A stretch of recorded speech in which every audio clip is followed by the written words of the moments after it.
Les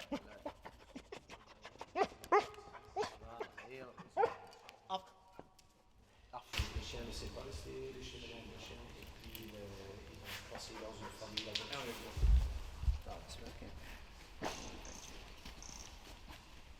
Bon, c'est un chien restes humains. Il a 9 ans et pour l'instant, il effectue une recherche après ce qu'on appelle le parfum de la mort. Le parfum de la mort, c'est un des 3 outils que nous utilisons lors de la formation de base de nos chiens restes humains. Les chiens restes humains sont des chiens qui sont engagés opérationnellement à la recherche, comme dit le nom, des personnes décédées et ou des traces de sang.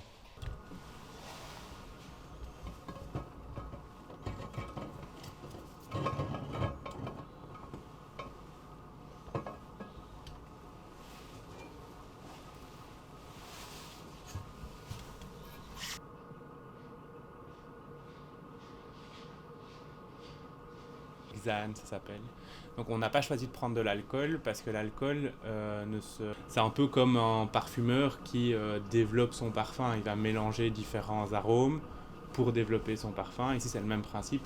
On va mélanger différentes molécules ensemble qui sont caractéristiques d'un corps en décomposition et on les mélange ensemble pour avoir le kit au final.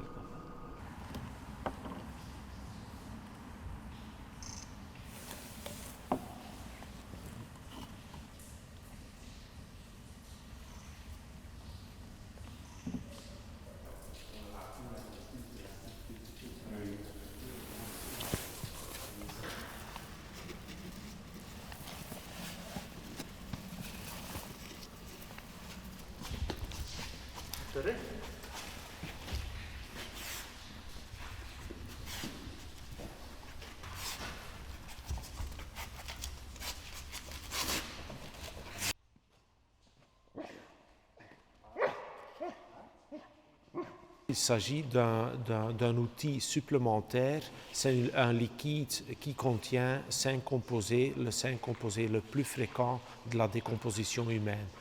L'utilisation de ce tool nous permet de rendre nos exercices plus pratiques, plus faciles à mettre en place et il y a moins de désavantages que utiliser des vrais restes humains où on doit toujours dans le respect agir.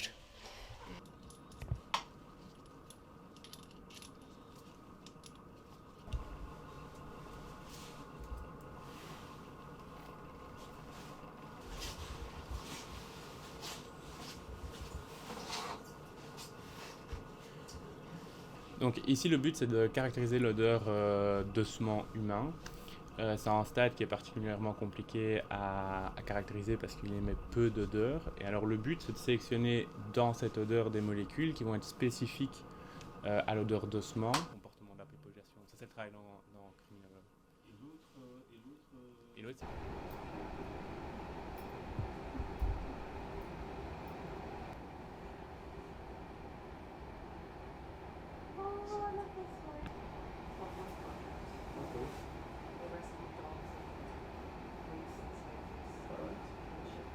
Ici, c'est le kit qu'on a développé pour entraîner les chiens de recherche de restes humains, mais à reconnaître des corps là où il y a toujours des tissus mous, donc on aura toujours des muscles, des organes qui se décomposent. Ce n'est pas des restes secs comme les ossements là. Et donc le but, c'est de créer la même chose, mais pour spécifique au stade d'ossement.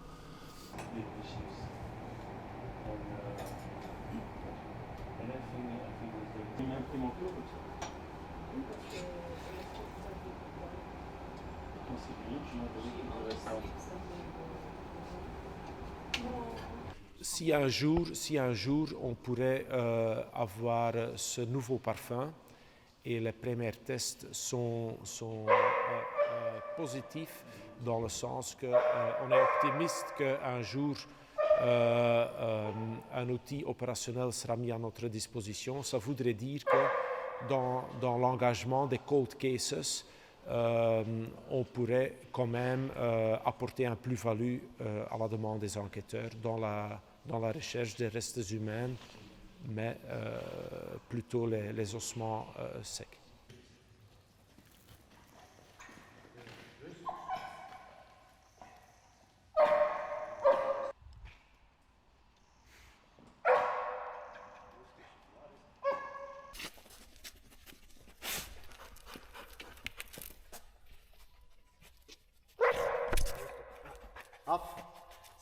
thinking. Off.